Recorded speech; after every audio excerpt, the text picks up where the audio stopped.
Ang ginagawa ni Boss Arctic sa motor ko.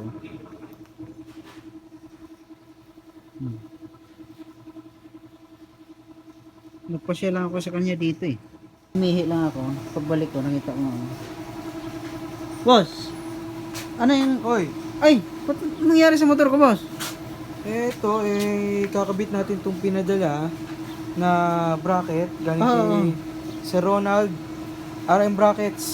Ito kasi ang madalas na ginagamit ni ng mga endo rider eh. Ah! Dahil sa tibay niya, tsaka talagang durability. Yung sa akin, kung mapapansin mo sa Aerox ko, 3 years na yan. 3 years na yan? Oo, 3 years na. Hanggang ngayon, buo pa rin siya. Bagay na bagay sa motor mo to.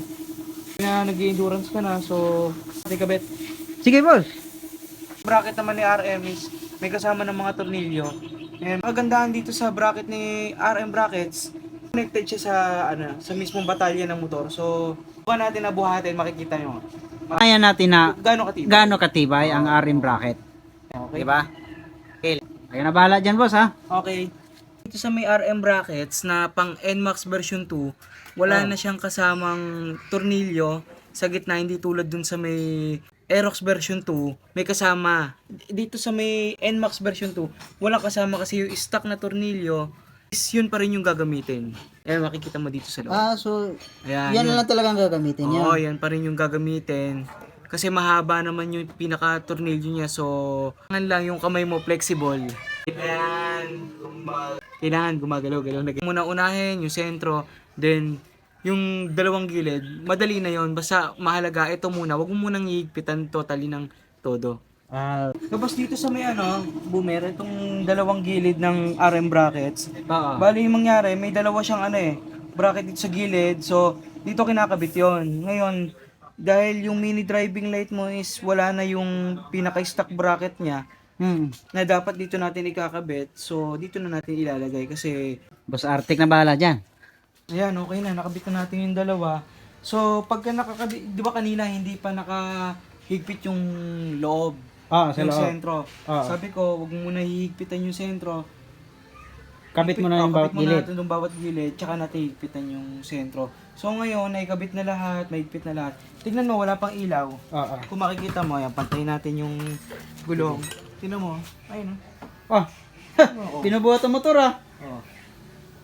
Ganun ba ka Oo, tibay ganyan. talagang RM bracket? Oh, kasi isipin mo, kung yun ay hindi matibay, tignan mo naman, walang kagalaw-galaw. Wala pa ilaw yan, so mamaya lalagyan natin ng ilaw. Bubuhatin natin ulit. Titisting ulit. Boss. Ay, okay na to. Nakakabit ko na. Hoy, Bali, hoy, ayan, kabit na natin yung ilaw na iisa. Ano, no? Dalawa. So, tibay, Subukan natin ilaw. Subukan mo ilaw yung niya. Ayun, Yun. Yeah, yung Ano yan, boss? White yung low. Low. Tapos, i-high mo siya.